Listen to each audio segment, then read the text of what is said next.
विधवा लुगाई हूँ, जिनने ये भर्ती रद्द करवा रहे ने मैं विधवा लुगाई यहाँ खड़ी होकर कहती हूँ वो माँ परिवार साफ हो जाएगा। इन बच्चों के साथ में सरकार ने 2021 में भर्ती हुई थी, 2026 आ गई, 6 साल होने जा रहे हैं। आज उनके साथ बहुत बड़ा अन्याय, बहुत घोर अन्याय हो रहा है। देखिए, एसआई भर्ती का मुद्दा मैं आपको बहुत लंबे समय से दिखा रही हूँ। आज जयपुर में भीषण गर्मी, उसके बावजूद भी इन अभ्यर्थियों का जोश कम नहीं हुआ है। भजन सरकार से न्याय की गुहार लगाने के ये लोग जो है आज शहीद स्मारक पर इकट्ठा हुए, कहते हैं कि शहीद स्मारक से जो आवाज उठती है ना, उन लोगों को जरूर न्याय मिलता है। माता जी है यहाँ पे, खूब सारे अभ्यर्थी है, बड़े बुजुर्ग यहाँ पर बैठे अपने बच्चों के लिए आए हैं। अम्मा, एक बात बताओ कि भजन सरकार से न्याय की गुहार है, क्या ये गुहार भजन जी तक पहुंचेगी? पहुँचाओ, आप लोग पहुँचाओगे सरकार। एक तो मैं बताऊं, एक गिलास में जहर घोल रखे है और वो रखे है अंदर, तो उसने गोलिया किसने, और वो जहर किसने गोलिया और वो पिलाया किसने जहर हमारे बच्चे को? तो ये कैसी सरकार है? कैसा भजनलाल बनाए? वोट देते हम, वो आप देते, जनता बनाती है, और फिर ये आपने क्या कर रखी है जनता ने? तो भजनलाल जी करेगा, शुद्ध करे, माने तो हमारी न्याय चाहिए हमारे बच्चों को। नहीं, निर्दोष साबित कर दो, सीआई जांच करो, हमारा अगर नहीं तो चले, नहीं तो शुरू से करे, ऐसे करते चलेंगे तो मैं कुछ भी करेंगे, मैं भी मारेंगे और मरेंगे बच्चों के साथ। आपके घर में किसने दी थी परीक्षा? मेरी बेटी दी है। आपकी बेटी? विधवा लुगाई हूँ, जिनने ये भर्ती रद्द करवा रहे ने मैं विधवा लुगाई यहाँ खड़ी होकर कहती हूँ वो माँ परिवार साफ हो जाएगा। आज ये मैं खरी, मेरी आंतड़ी गाल, मैं लोन उठाया, मेरा आदमी खत्म हो गया, मेरा बेटा खत्म हो गया, मेरे 2 पोती है छोटी छोटी, उनको पालूं, उनको करूं बिना है। तो वो देखो, वो मेरी बेटी का आज वो करे तो मेरा परिवार टूट रहे ना, तो वो रद्द करने वाला साफ हो जाएगा। ये मैं आज बोल के जा रही हूँ, ये मेरे साथ हो रहे ना, और वो जहर हमारे बच्चों को पिला रहे नहीं, अच्छा काम नहीं है। किसी ने गोले, वो जांच करो। और हमारा बच्चा ही बच्चों है, 800-900 बच्चा है, इनको निर्दोष साबित करके घर में बोलेंगे, चोर बन के नहीं जाऊंगा। कि चोर का एक धब्बा लगा दिया हमारे बच्चों तो मुंह दिखाने लायक नहीं। अरे हमने किसी के इसी भर्ती के बीच में किसी ने शादी कर ली, किसी के बच्चा हो गए, किसी का कुछ, वह लड़कियों को क्या वो लड़का तो छोड़ देगा, तो वो भविष्य खराब करया, तो कौन ने करया? सरकार ने करया। तो हम ऐसे होने नहीं देंगे। वो जहर सरकार खुद पीएगी और मैं पिलाऊंगा। और ये मैं बोलते, मेरी ये वादा है, जो हमारे बच्चों के साथ वो कौन है, कौन करवाई, वो आदमी, वो तो आज मैं कह, वो आदमी जिंदगी बस साफ हो जाएगा, वो परिवार। एक माँ की दुआ है। हाँ, आप लोग देख सकते हैं कि जायज बात खो, नाजायज क्यों खो? निर्दोष है, बतो घूम रहे हैं, और हमारा बच्चा 2.5-3 साल होगी बन के ट्रेनिंग ले ली, सारा काम कर लिया। अरे करा तो उस दिन ही कर देते, तो हमारे बच्चे और अभी कहीं भी नहीं छोड़ा है।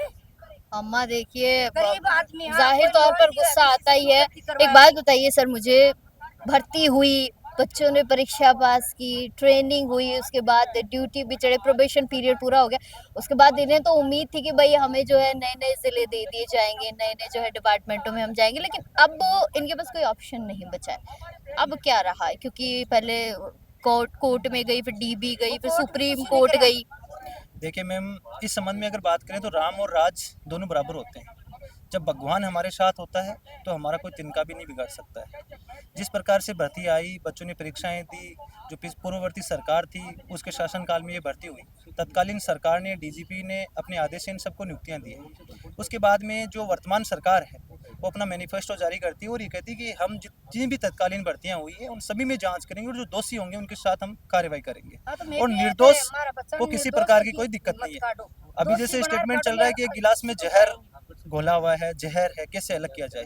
ये वास्तव में एक विधि का क्वेश्चन भी है, इन्वेस्टिगेशन का भी क्वेश्चन है कि वास्तव में क्या जो अभी वर्तमान में घटित हो रहा है, क्या वास्तव में आपने ये ट्राई करने का प्रयास किया कि ये जहर घोला किसने था? जिन्होंने जहर घोल के छोड़ दिया था वो सब बरी है, वो सब बाहर है। लेकिन जो इन बच्चों को सिलेक्टेड थानेदारों को पिला करके आप एक एक बच्चे की इन्वेस्टिगेट नहीं कर सकते, आप एक एक बच्चे को छांट नहीं सकते, तो फिर इन्वेस्टिगेशन एजेंसी की क्या जरूरत है? एक स्टेट की रिस्पॉन्सिबिलिटी बनती है, एक स्टेट की कर्तव्य बनता है कि वो एक कल्याणकारी संस्था है, और कल्याणकारी संस्था के तहत ये सुशासन की जो सरकार है, ये जो भाजपा की डबल इंजन की सरकार है, उनसे हमारा यही निवेदन है कि वास्तव में जो जिन्होंने कोई कुछ ऐसा विधि विरुद्ध करते किया ही नहीं, उनके साथ में यह अन्याय हो रहा है, और आप जो न्याय की बात कर रहे थे, आज संयोग से 2 साल बाद में इन बच्चों के साथ अन्याय हो रहा, और एक साथ इतने बच्चों के साथ अन्याय होना कदापि ना राजस्थान सरकार के लिए अच्छा है, और ना समाज के लिए अच्छा है, ना कल्याणकारी संस्था के लिए अच्छा है। इसलिए हम सरकार से यही आपके माध्यम से निवेदन कर रहे हैं कि सरकार अभी भी इसके अंदर लीगल ऑप्शन बचे हुए हैं, सरकार इस मामले में SLP सुप्रीम कोर्ट दायर करे और सुप्रीम कोर्ट से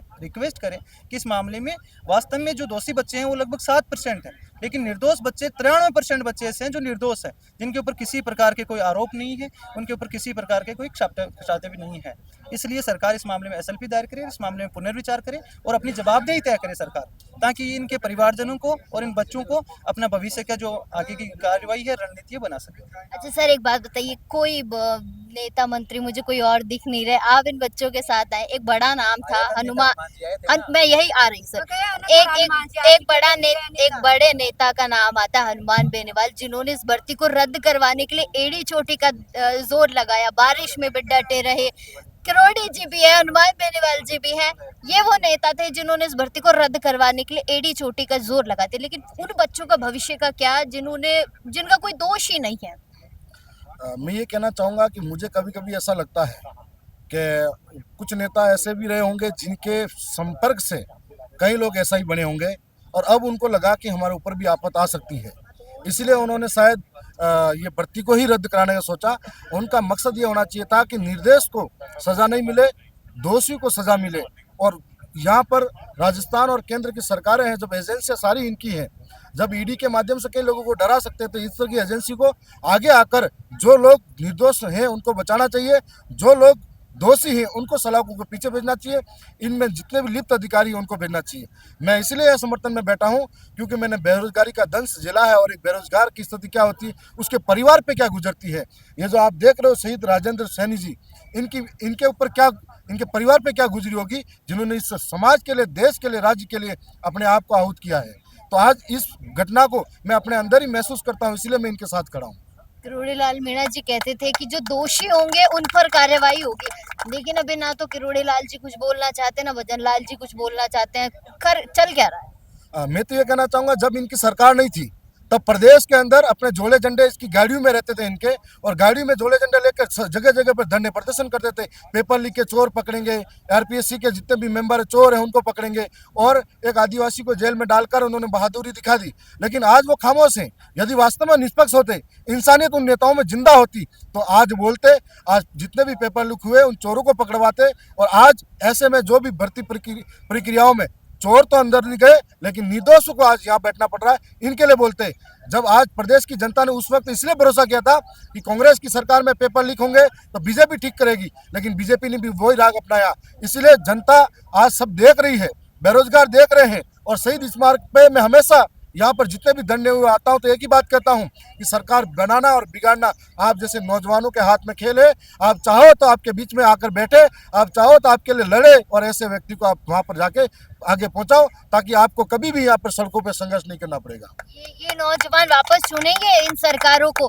वो उस पे ठीकरा फोड़ देते हैं, वो उस पे ठीकरा फोड़ देते हैं। बच्चों के भविष्य का क्या? 5-5, 6-6 साल लगते हैं सर एक भर्ती को पूरा होने में। 2021 की बात, अभी तो 26 चल रही है। आप तो ये कह रहे हो 5-6 साल लगते हैं, लेकिन पूरी जिंदगी लगती है उसकी। उसके माँ बाप, उसके पिता, उनका परिवार किस प्रकार से खेतों में काम करके, किस प्रकार के माँ गहने बेचती है, किस प्रकार के कर्ज लेके वो पढ़ाई लिखाई कराते हैं, और उसके बाद में ये समाज में सम्मान के लिए नौकरियां मिलती है, और नौकरी के बाद में वो अपने परिवार को बड़े सपने दिखाता है, समाज को बड़े सपने होते हैं। लेकिन आज समाज के लिए उन्होंने अयोग्य घोषित करवा दिया।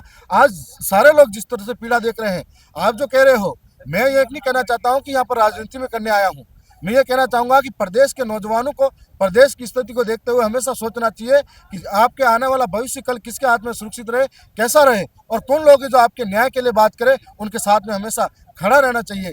आज की स्थिति से ऐसा लगता है कि 800 परिवारों को आज उनको जिंदे जी मारा है, और ये सरकार आज भी अगर सोचती है और इनके साथ न्याय करती है, तो मुझे कहना चाहूँगा इन नौजवानों से कि अगर सरकार आपका न्याय करती है, आप सरकार के साथ खड़े रहो, और नहीं करती है तो खड़े मत रहो। आपको पता है, जब भी ये भर्ती रद्द की बात हुई थी तो यहीं पे थोड़े से आगे इसी चौराहे की बात कर रही हूँ, डीजे बजे थे बहुत तेजी के साथ। रात के 12-1 बजे तक जो है बेनीवाल समर्थकों ने जमकर डीजे बाजी की थी। उस पे क्या कहेंगे कि उनके बच्चे तो खुश हो गए, इनका क्या है? जिसका जैसा नजरिया वो वैसा सोचेगा। मेरे नज़र में जो बेगुनाह है वो मारे जाएंगे, तो मैं उनके पक्ष में खड़ा हूँ। और उनके साथ में विधानसभा में भी खड़ा रहूंगा।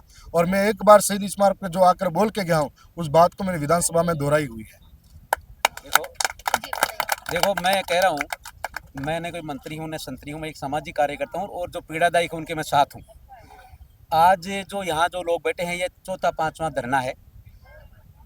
एक माँ के बच्चा जन्मता है, बच्चा को जन्मने के बाद तुरंत खत्म कर दिया जाता है तो कोई बुरी बात नहीं है, लेकिन उसको 20 साल बड़ा करके शादी करके उसके बाद में यदि उसको जहर दे के मारती है तो बहुत बड़ा अनर्थ है। मैं तो ये कहना चाह रहा हूँ कि जो व्यक्ति जो यहाँ सरकार सुन रही है वो यदि भजन लाल जी को खुद को पता है गरीबी क्या, गरीबी से उठे, यदि वो समझ रहे हैं सुन रहे हैं तो मैं कह रहा हूँ कि उसके साथ में क्या आपके साथ आप भी पढ़े लिखे हो, आपने सरपंच का चुनाव हारा था, आज आप एमएलए बन के सीएम बन गए, लेकिन बच्चों के साथ कितना घोर अन्याय हो रहा है। और जो जो अन्याय कर रहे हैं उन लोगों को नहीं पकड़ रहे हैं। जो लोग जो चमचे घूम रहे हैं, ऑफिस में घूम रहे हैं, जगह जगह घूम रहे हैं, न्यायपालिका इनके साथ न्याय नहीं किया। उन लोगों का जो मैं नाम नहीं लेना चाह रहा हूँ, लेकिन जो न्याय कर रहे हैं या बड़े अधिकारी है उनकी प्रॉपर्टी जमीन जायदाद कहाँ से आई, वो आज उनको भ्रष्टाचार बता रहे हैं। इन लोगों ने चोर किया है, चोरी करी है। अरे चोरी करी उसको पकड़ो ना। एक गांव के अंदर पूरा गांव चोरी थोड़ी हो सकता है, 10 चोर हो सकते हैं, 20 चोर हो सकते हैं। जो चोर थे उसको पकड़ लिया। आरपीए के अंदर इन बच्चों की एकदम बिल्कुल सडन एग्जाम ली थी, उनका रिजल्ट इन लोगों को नहीं बताएगा। जो लोग जो नहीं लिख पाए, जिनमें जो चोरी से पकड़े गए थे, जिन लोगों ने पेपर चोरी की थे, उन लोगों को पकड़ के इन्होंने पकड़ भी लिया है। केवल 5-7% के चक्कर में ये 700 लोगों का भविष्य खराब हो रहा है।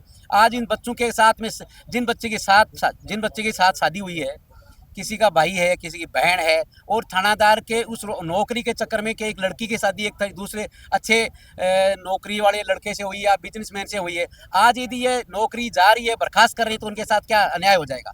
अरे मैं कह रहा हूँ कि यदि किसी की सगाई करनी, सगाई छूट जाती है, कोई बुराई नहीं है, पर सगाई हो गई, शादी हो गई, बच्चे हो गए, और बच्चे के बाद में यदि उनकी शादी टूटती है तो कितना अनर्थ अन्याय हो रहा है। इनके साथ बहुत बड़ा अन्याय हो रहा है। यहाँ बहुत सारी बच्चियाँ हैं, इनका जो विधवाएँ हैं, जो विधवा कोटे से लगी है, और आज उनके साथ में उनका क्या न्याय हो जाएगा। एक्समैन बहुत सारे लोग बाग है, वो एक्समैन के साथ में उनकी पूरी उनका कोटा खत्म हो जाएगा। जो लोग आज जिस तरह यहाँ बैठे धूप में, पास में सारे लोग बैठे, क्या इनकी आप देखो इनकी क्या हालत हो रही है। पहले मन में घमंड था, परिवार में सब में सम्मान था, आज पूरे सम्मान समाज में क्या होगा।